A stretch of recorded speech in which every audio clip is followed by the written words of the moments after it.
Hello, everybody. Welcome to the Friday live stream. So we got a lot of things to go over, so let's just jump right into it. So first of all, as you may have told by that snappy, very nice thumbnail that was put together, there's a new partnership with between Digital Asset News and the exchange that is Kraken. And we'll go over all of that in a little bit. But first, let's just talk about what's going on in the background as far as the crypto market is concerned, because I think there's a lot of things that are going on that people may or may not realize. And I think it's something that we have to or should know about as things start to build in the background, even though we've had some pretty lackluster performances going on. But again, this really all has to do with what's being built in the background. So first things first, it all pretty much starts with the macro or the administration that's currently in power in the United States. And this is Treasury Secretary Scott Bessent. And he's going to talk about something that's going to lead us to our next story about how things are pretty much being opened up. So this is about 20 seconds or so. Just take a listen to what Treasury Secretary has to say here about the crypto sphere, the crypto markets. We will take a close look at regulatory impediments to blockchain, stablecoins, and new payment systems. And we will consider reforms to unleash the awesome power of the American capital markets. Americans deserve a financial services industry that works for all Americans, including and especially Main Street. So first of all, I apologize for the audio. That's not me. That is whoever recorded that. But yeah, he's right. And it's good that there is something working on in the background, and we realize that there has to be a better system in place for what we have now. And because of that, I think that the things that are going on in the background, such as Robinhood just released 500 tokenized stocks on their platform overnight. This just happened. They like flipped a switch. So what they were doing is they were using, we talked about this previously for a couple months or so, as they chose layer 2 solution Arbitrum, which is built on Ethereum layer 1. And what they're allowing people to do is to buy tokenized equities or tokenized stocks, just like they would buy stocks. Now, it's not the real asset itself. They're not buying Tesla stock. They're buying a derivative or a tokenized version of that stock that they can hold. So when you think about it, especially if you're in, like, I don't know, America, EU, Canada, I mean, parts of the world, Australia, where you're like, well, who cares? Because I can do that right now. And again, what I think this is all about is when we talked about JP Morgan and them tokenizing the money markets, it's about time and how much time there is to invest and how much time is being lost because either the banks didn't want to upgrade, the brokerages didn't want to upgrade, or just everything in between didn't want to upgrade. And they said, you know what, that's fine. Just let them trade 5 days a week. We'll do 2 days and we'll give them a break. And then we'll shut down things if things become too heated. Well, we have spoken. We don't want that because we're losing a ton of time. And we just see here, total tokenized value. Over time, this was a pretty big step by Robinhood. And again, the question is, why? Who cares? But why do we even care that this actually goes on? And it comes down to time. This is from D.A.N Discovery. It's a platform that just does data analytics and such. And it says, this is the Robinhood stock token. First things first, there's no hidden fees, as they say here, but I'm going to guess there might be a spread, just guessing. No hidden fees, that's great. Just a 0.1% FX fee on each order. You can start with just euro, access the market on your terms, and earn dividends when eligible, which is the same thing you can do, quite honestly, on Robinhood. Maybe there's a little bit of a different variance, but this is the big thing. 24-hour market access. Buy and sell stock tokens anytime, Monday to Friday. So you would like them to open things up on Saturday and Sunday, but at least you have 24-hour market access. There's not so much time lost, and invest with confidence, and so on and so forth. So again, why is this such a big deal? Again, it's the same thing that happened with the money market, which we talked about last week, that JP Morgan came in. And they said, look, with money markets, it's great that these institutions and hedge funds and everybody else can get involved in money markets. The problem with money markets is, just like there are with tokenized stocks, is that you can't do it 24/7. And even over here on Robinhood, it says here, only Monday to Friday. Maybe the next step will be all the way through the weekends, but that's not what's being said here. So at least with money markets, you can do it here. You can say, okay, well, we're going to allow you to do it 24/7, 365. And what it usually is, what a money market usually is you put funds in, whether that be an individual, a corporation, a business, whatever else, and they gain yield from it. A typical savings account is going to get you like a whopping 0.1% or something. Money market account, you have to keep it in there for a bit of time, and it's backed by T-bills, treasuries, and things like that, and you earn a yield. Great. Unfortunately, if you want to liquidate an asset or you want to move things around, you have this whole thing with time. And when you have billions and billions, hundreds of billions, and trillions of dollars sloshing around at the money market, right now I believe there is over $7.8 trillion in all money market accounts just sitting there waiting for things to be done. When you don't have access to this to move things around, just like with Robinhood, things get a little bit dicey, and you're like, wow, I'm just losing opportunities here, and it's all about time. So again, with money markets, you got an investor, money market fund. In between, there's everybody taking fees. Robinhood, the same type of thing, but they can tokenize. They can reduce the actual fees that you get.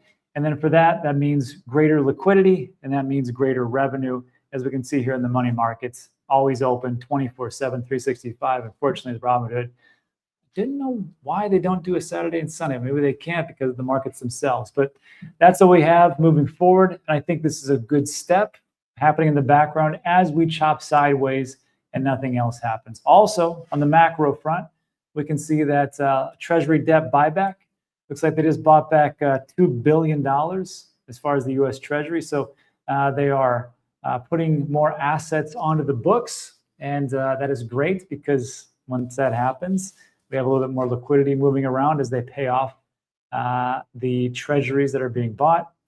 And then lastly, before we get into the cooperation, the Japanese bank just raised rates 25 basis points. I believe it was either 1 o'clock a.m. Eastern Standard Time or 12:30 today. So wherever you're at, this actually already happened. And people were saying it was going to be the worst thing of all time. We're going to collapse, and it was going to be a huge, monstrous drop-off. And as we can see over here, taking a look at CoinGecko, in all honesty, we can see that with BitTensor, not the right one. That actually at that time, 2200, right around here, is when actually it went up. There's a little bit of a pullback here, but as of right now, we're speaking, and now we're at 3:30 Eastern Standard Time.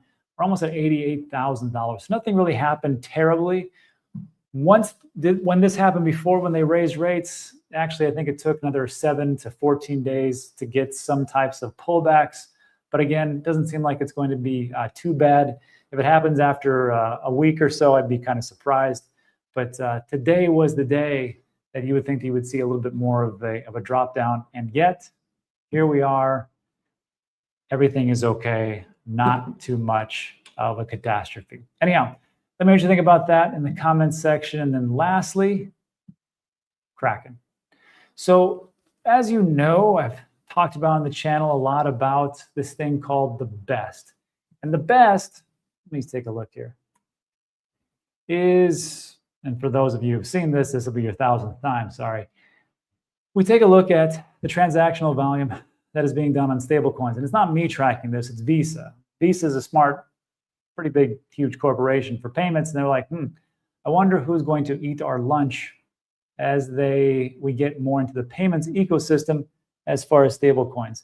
We know that Tether and USDC is roughly 92 to 93% of all transactional volume as far as stablecoins go. I know there's other stablecoins built in other chains, but they're not really doing too much right now. Maybe they'll be the next big thing in a year or 6 months. It's anybody's guess. But over the last, pretty much since stablecoins have been around, it's pretty much been these four. It's been Tron, go figure, ETHEREUM, Binance, and Solana. And you can see it goes, and I just put the acronym together of BEST. Binance, ETHEREUM, Solana, Tron.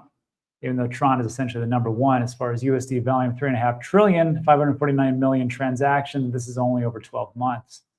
And we can just see over here, things are doing pretty good. Now, with Arbitrum coming into and tokenizing stocks, maybe this will be something we'll take a look at later. Maybe the new acronym will be BEAST, but right now it is BEST, Binance, Ethereum, Solana, and Tron. And for bundles, because Kraken reached out to me, and I want to say thanks to everybody who signed up using the affiliate link. I think we were like one of the big drivers of people to Kraken. And they reached out to me and said, hey, how would you like to do something with bundles? I'm like, great, what's that? And essentially what it is, which we'll take a look at right now, is a strategic portfolio in Kraken. Now, if you don't have a Kraken account, good news, I've got a link for you. And it's an affiliate link. And if you can't stand affiliate links, just go to kraken.com and sign up. It's a pretty good exchange. It's what I'm using right now for all of my altcoin purchases. For Bitcoin, I am using Cash App just to be 100% transparent. But for altcoins, I'm using Kraken. And if you'd like to use that affiliate link, guess what? You get $25 just for signing up and doing a couple transactions. Again, you don't have to use the affiliate link, but you don't get the referral. Anyhow, so with portfolios, or excuse me, bundles, it really just comes down to what do you want to stack together? And in this case, I said, I'd like to stack the best, which is Binance, Ethereum, Solana, Tron. And people can just buy those just in one big foul swoop. And what it allows you to do is just pretty much like an indices, and it kind of links all together. So if you put $100 in, you can get 25 of Binance, 25 Ethereum, 25 Solana, 25 Tron. And if you want to set it up like I do, which is just dollar cost average, you can set it up for once a month, once a week, once a day, whatever you want to do, and go from there. And then as time goes on, let's just say, I don't know, Tron outperforms everything. It'll rebalance your portfolio either 1 month or every 3 months, depending on how you see fit, and you can change that in the app. Anyhow, if you'd like to check out the bundle itself, no pressure. Link in the description, you can check that out. And again, if you're just looking for the rails that power the stable coins, which I think the killer app is payments, it is those four so far. And that's it for today. So look, like today's video, give it a thumbs up, consider subscribing. We talk about is time sensitive. Now let's get into a little Q&A. Answer all your questions for the next 10 minutes, and then we'll get out of here. All right, everybody, what do you have for me? Yeah, Meme says, I'd like to have a bundle of alts that don't tank after I buy them. Yeah, you know, that's the bummer. That's the bummer of altcoins. And people were, we were saying that, altcoins will run, altcoin season. I thought we'd have a pretty decent altcoin season, but then as time went on, I just realized that, a lot of these altcoins, they never really did anything. They're just like a business, Some businesses make it, some businesses just make a huge mistake. And for whatever reason, they just don't make it. And now I realize that, and we've been saying this for quite some time, actually, that there won't be an alt season where everything pops off. Like you could be brain dead and just make a ton of money just by putting some funds into alts. I think what it really is going to come down to is the alts that actually do something and people actually use them for utility-wise. And I see which ones are winning. I see which ones are being adopted and kind of coming into the mainstream. And I see the ones that are lagging behind. Now, does that mean that we can't have a huge push? No. It just means that I don't think every single altcoin is going to pop off. I think you've got a very limited window of that, and these are the ones that I'm going to go with. And, there's probably some other ones that'll do well. I just can't invest in everything. All right. Let's see. The bummer of altcoins is my affiliate link to these people in crypto, and I will leave it at that. Yeah, the bummer of altcoins. Altcoins, again, I think there's going to be some that are going to do great and some that are just going to not do anything. That's just how it is. Again, look at all the different stocks. Look at the S&P 500.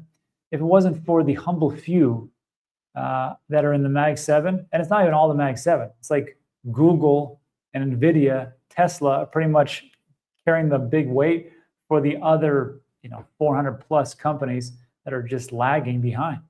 And if it wasn't for those winners, there'd be a lot of losers. And that's an indices, and that's the power of investing into a whole group of things, just like we talked about with the bundle. So something like that. Let's see. Master Blaster says stick to the top 20. That's true. It makes it easy, but there's always going to be that one that comes out of nowhere and, you know, pops off for a while and then dies. Like, what is that one that just came out? Mona? Let me see what it is. Mimi?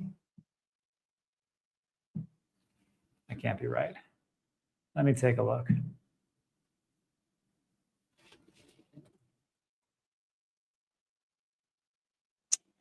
MO.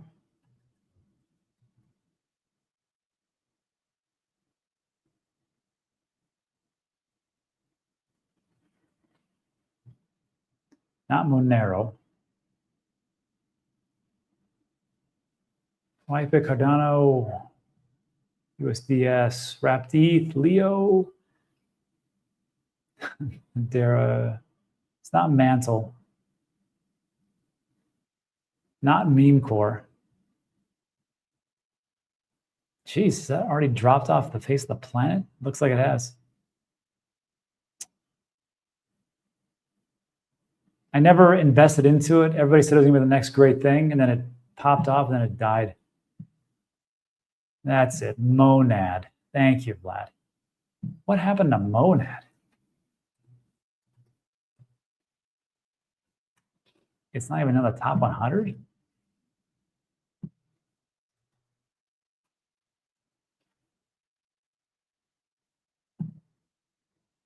Wow. It dropped. 24 hours looking pretty good, though. 7 days, not that great. 1 month, okay. And there you are. So, wow, it topped off at 4 cents, almost 5, and now it went to less than 2 cents. Well, these things happen. You can kind of kick in the gun. Swiper says, we don't need new layer ones. Solana's already the fastest chain with a Fire Dancer and Alpha and Glow. Yeah, it's good to be fast. That is true. Good to be fast, good to be decentralized. And it's good to be safe. Because I will tell you, it's not so much about the Wall Street coming in and saying, okay, we want the fastest, and we want the cheapest, and we want these to be the money markets and open 24/7, 365. And we just want it to be fast, cheap, and easy. They can do that, and they can probably, find a great chain. But I think they're more concerned about is, like, what do we have to be concerned with? Which one is the more battle tested? Which one has been around the longest? Because it's great to offer our customers faster, cheaper, easier. But what's not great to offer our customers is faster, cheaper, easier. And then we have this monstrous hack and we lose all of our clients' funds. Because if that happens, then we go to jail. So if it's me leaning on, I need to err on the side of caution and be more careful. Maybe I don't get the fastest, cheapest, easiest one. Maybe I get the one that's just, okay, it's faster than the junk banks that we have right now in the middlemen, and it's way easier, and it's on a distributed ledger so everybody can verify it. Maybe it's not as cheap, maybe it's a little bit slow, but I don't want to lose everybody's money. Let's just go this way. That's it. That's pretty much it. It's like in the 80s and 90s when all the different businesses started to pick up Microsoft. Was Microsoft the best operating system out there? No, but people started to pick it up and they're like, you know what, this is pretty easy. This is pretty safe. And then all of a sudden, everybody started to adopt it. Nobody got fired if you integrated any type of Microsoft operating system. And they was the winner for a while. Anyhow, these are the great stories of being old. You can relive the good days. Let's see. Rusty Bot in a nice new Santa Claus hat. It's very nice, Rusty. Hype is also very important. It's true. Caspa was fast, safe, proof of work, but without the hype, it's not looking good. It's true. Without hype and without momentum, we are a laggard. And I think that's the problem with the markets right now. We lost out. I think one of the reasons why we lost our momentum was what happened on October 10th. And I think what happened with Binance not going down, but the API integration for payments and the market makers either being liquidated in mass or having massive profits. One of those two things would happen. But I think it was the liquidations that we know about and the ones we don't know about. And I think because of that, the momentum we got crushed. And we had the most amount of liquidations. I mean, have you seen that chart? To bring this home, this is what it looks like. We talked about this before.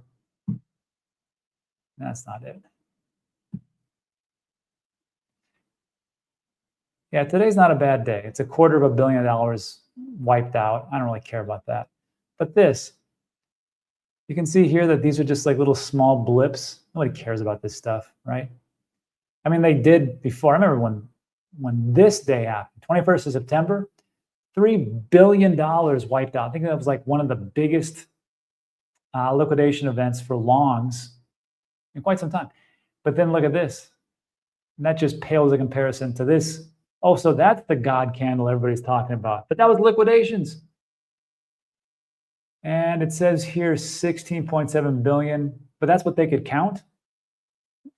Because it was for every second, the data would refresh and give us fresh data points. But within those seconds, there was many more individuals, market makers being liquidated. And there's a estimation of a total of, well, actually, this is 16 on longs, 2.45, 18, 19. That's roughly 19.5 with 2.45 and 16.7. That's almost $20 billion. But people are saying it's more closer to $60 billion. And some have even said 80 and above. So that's where we lose the momentum. And since 1010, remember, all-time high for Bitcoin, at least, was October 6th. 4 days later, that junk happened, and now here we are. Some people call it manipulation. I just say it's a really bad day. All right.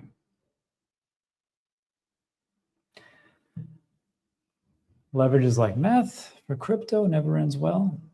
True. Well, it ends well for some people. I mean, not the meth part, the leverage part. Let's see. Yeah. What really happened on October 10th? What? I tell you what happened. Why did it happen? There's a lot of rationale why. I think there was an acronym, RLA or something, where the way that things get tripped just kind of got ran through. And there was essentially like Tom Lee calls it a glitch in how things were actually done over at Binance. Unfortunately, this API integration for price points were being used by other exchanges. Binance was wrong, meaning everybody else was wrong. Also, there was a stable coin that got depegged and everything started to spiral out of control from that. So when I look at that situation and I think about this market, it's not so much about what we know. And it's not so much about what we know that we don't know. It's what we don't know that we don't know. Did anybody have that on their bingo card? That Binance API integrations for price action was going to be defective and screw all the other exchanges and have massive liquidations? Nobody did. So it's that, and it's all the other things that are going on in the background. That's why, like, if you're a trader, God bless you. Good for you. I don't know how you're able to do that and how you're able to win when if it's not manipulation, it's just the nonsense that's going on in the background, or it's the errors that are happening that are known or unknown. For me, the only way to get out of this game is to stick around for as long as you possibly can and take profits along the way. That's the only way I can see to win, unless you are some fantastic trader, which I've met a couple. There's so few and far between. But good luck to you. Yeah.